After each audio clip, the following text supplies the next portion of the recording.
Get ready for some fantastic facts. You've probably heard great whites are the ultimate ocean celebrities, but have you ever tried to track one down at your local zoo or aquarium? It's no secret these incredible sharks can make a splash in glass tanks, but here's the catch: their time under the spotlight is usually short-lived.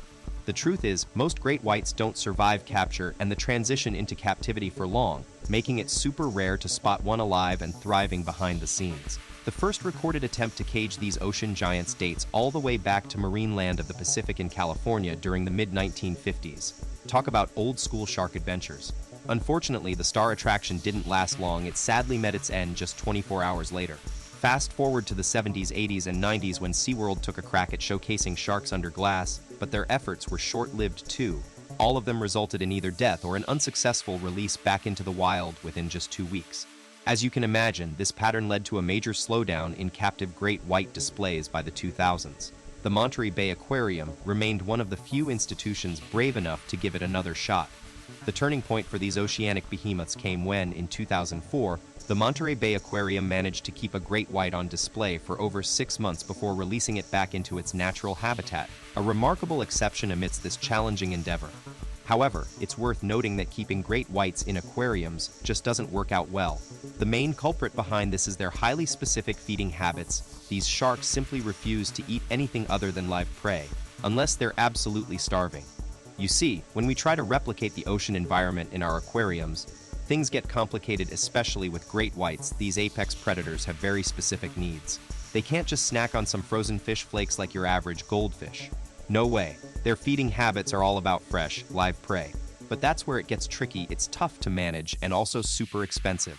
And if you think about the bigger picture, having a shark chow down on a live animal in public isn't exactly the most humane or PR-friendly spectacle. Great whites have an incredibly specialized diet. They're built to hunt fresh, live prey in their natural habitat.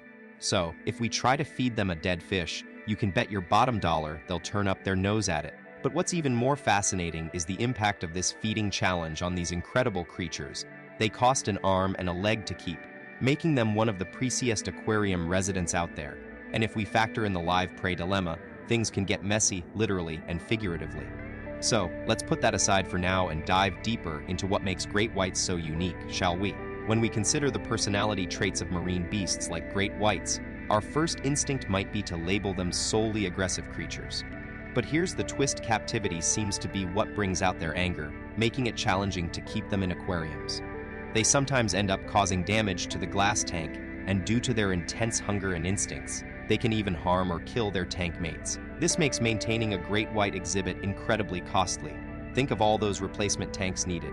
So, indeed, providing solo tanks for these marine giants could be a potential solution to this problem. But it raises questions about the ethics and practicality of keeping such powerful creatures in captivity at all. Let's dive into the harsh reality of keeping these ocean giants captive.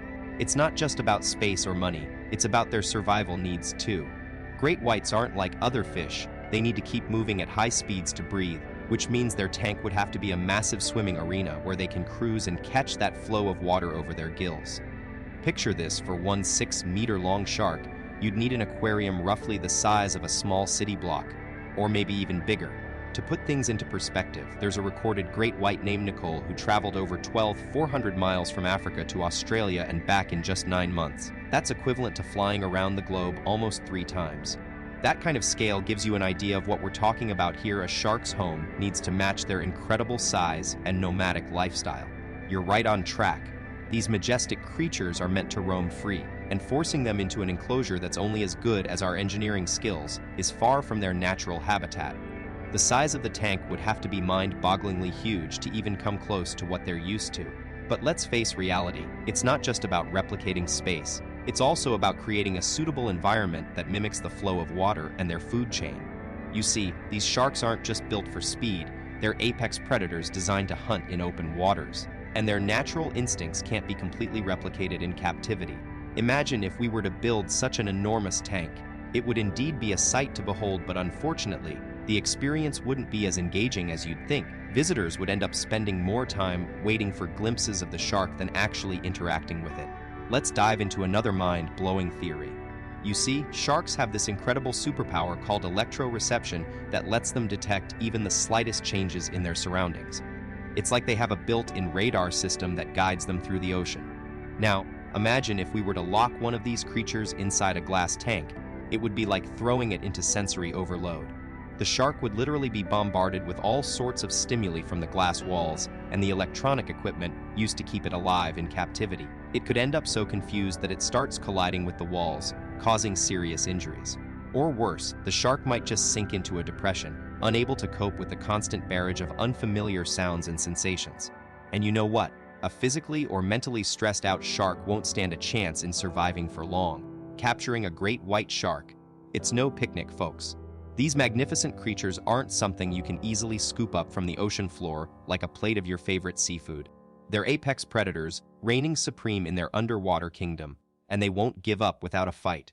Even if you manage to wrestle one into a capture net, there's another hurdle waiting for you: safely transporting this 3-ton beast to its new home in the aquarium. You can't just stick it in your family car and go for a drive, no way. The shark needs a specialized transfer tank that's big enough to give it some space, as well as sophisticated life support systems to maintain optimal water conditions during transport. And guess what? Even with all that, the journey itself is still a high-risk endeavor that requires precise planning and execution. One wrong move could be disastrous for both you and your marine marvel. Getting up close and personal with a great white shark, it's an adrenaline rush like no other. But beyond the thrill of capturing one, there's a lot more at stake here. These sharks don't do well in captivity for a reason. Their wild habitat is vast, with endless open waters and diverse marine life to keep them engaged. In contrast, aquarium tanks can feel cramped and isolating. Imagine being cooped up in your living room forever. It's no wonder that these majestic creatures often fall into depression, their spirits as dull as the tank water lacking the rich nutrients of the ocean. Even if we manage to replicate the right balance of salt water and other elements, there's still a huge risk of their health deteriorating over time. It's a gamble we can't afford to take lightly. Meet a great white shark face to face without losing your fins. It's possible. Head over to Gansby in South Africa's Western Cape, just a quick 15-minute boat ride away from encountering these incredible creatures. With a jaw-dropping 99.5% chance of spotting one, you'll have a front row seat to witness great whites swimming freely in their natural habitat. No aquarium glass separating you from the action. Imagine seeing them glide effortlessly through the open waters, unencumbered by the confines of a tank. The question is, do you want to see these majestic sharks carefree and wild, or cooped up behind an acrylic display? Let us know your preference in the comment section below. We hope you had a whale of a time learning about the great whites in Gansby.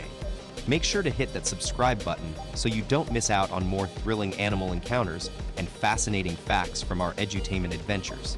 Share your thoughts with us by checking out our other videos and leaving some love in the comment section below.